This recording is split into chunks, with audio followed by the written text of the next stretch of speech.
Halo semuanya, pernahkah kalian membayangkan bagaimana aplikasi besar seperti Gojek, Instagram, dan game favorit kalian dibuat? Ternyata, menulis kode saja tidak cukup.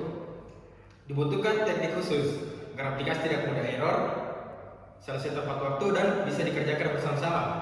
Nah, perkenalkan, kami dari kelompok 22, kelas IK 4C. Saya Andi Ali Pramana Yusman dengan NIM 050, dan rekan saya. Perkenalkan, nama saya Hamdia dengan NIM 054. Perkenalkan, nama saya Sofia Ramadhani Sofian dengan NIM 061. Perkenalkan, nama saya Sarah Kendi dengan NIM 062. Hari ini kami akan membahas 3 pilar utama dalam rekayasa perangkat lunak. Yang pertama ada arsitektur perangkat lunak, yang kedua ada manajemen proyek, dan yang ketiga ada personal control. Langsung saja, mari kita mulai. Pilar pertama adalah arsitektur perangkat lunak. Bayangkan kalian sedang membangun rumah. Sebelum menebang batu, kalian butuh cetak biru atau blueprint untuk mengatur letak kamar, pipa air, dan kabel listrik. Di software, arsitektur mengatur bagaimana tampilan yang terbuka, database, dan server saling berkomunikasi. Salah satu arsitektur yang paling populer saat ini adalah MVC atau Model View Controller. Mari kita lihat salah satu contoh sederhananya. Di sini ada view. Di sini ada view. View ini adalah tampilan website yang dilihat oleh pengguna. Saat pengguna menekan tombol, permintaan akan dikirim ke dashboard controller sebagai otak pemproses. Controller kemudian mengambil atau menyimpan data di model atau database. Pemisahan ini membuat model lebih rapi. Jika kita ingin mengubah desain website, kita hanya perlu mengedit view tanpa merusak logika database di model. Punya blueprint yang bagus tidak akan berguna jika pengembangnya tidak terorganisir. Nah, di sini manajemen proyek masuk. Kemudian ini adalah cara kita membagi tugas, memantau progres, dan memastikan proyek selesai tepat waktu. Biasanya kita menggunakan metode Agile dengan bantuan papan Kanban. Papan Kanban membantu kita melihat status setiap tugas secara real time. Nah, untuk melihat progresnya, kita akan mempraktikkan cara kerjanya. Nah, ini adalah papan Kanban di Jira. Jadi, misalnya kita di sini ditugaskan untuk membuat database. Kartu tugas awalnya ada di kolom to-do. Kemudian, setelah dari kolom to-do, saat kita mulai mengerjakan, otomatis kita memindahkan ke doing. Setelah terjadi proses di doing ini, kita akan mengujinya di bagian kolom in review.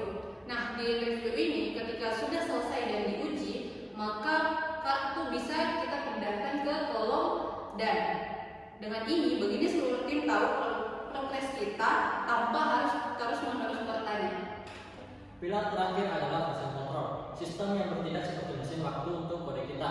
Coba bayangkan 4 orang mengedit satu file dalam waktu yang bersamaan, pasti akan berantakan dan saling tertimpa. Nah, inilah terciptalah alat bernama Git untuk menyelesaikan masalah ini. Git akan menyimpan setiap riwayat perubahan yang dilakukan. Jadi kalau ada kode yang error, kita bisa kembali ke versi sebelumnya dengan mudah. Kita coba simulasikan langsung. Nah, di sini saya sudah membuat folder file html. Coba kita menambahkan judul H1,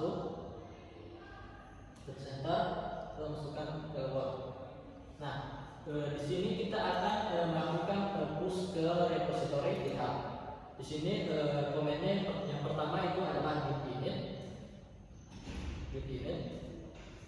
Nah, lalu kita ketik git add, lalu titik,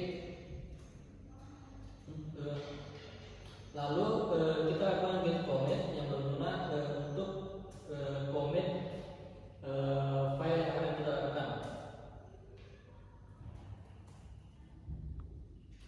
Terus enter. Nah, selanjutnya kita lakukan git branch min m lalu my enter, lalu lakukan lagi git remote add origin, lalu ini link GitHub, link repository kita. Nah, terus kita enter, terus lakukan link push origin my.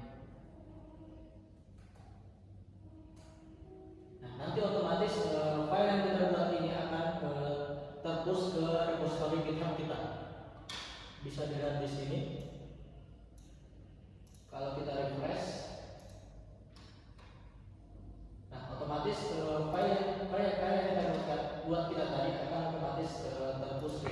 Jadi itulah tadi 3 pilar penting dalam rekayasa perangkat lunak. Yang pertama itu ada arsitektur, itu berfungsi untuk membangun fondasinya. Yang kedua ada manajemen proyek, berfungsi untuk menjaga tim tetap sejalan. Yang ketiga dan yang terakhir ada version control, berfungsi untuk memastikan kode tetap aman dari error fatal. Nah, dengan menguasai ketiganya, membuat aplikasi kompleks bukan lagi hal yang mustahil. Sekian dari kelompok kami, terima kasih sudah menonton dan sampai jumpa. Assalamualaikum warahmatullahi wabarakatuh.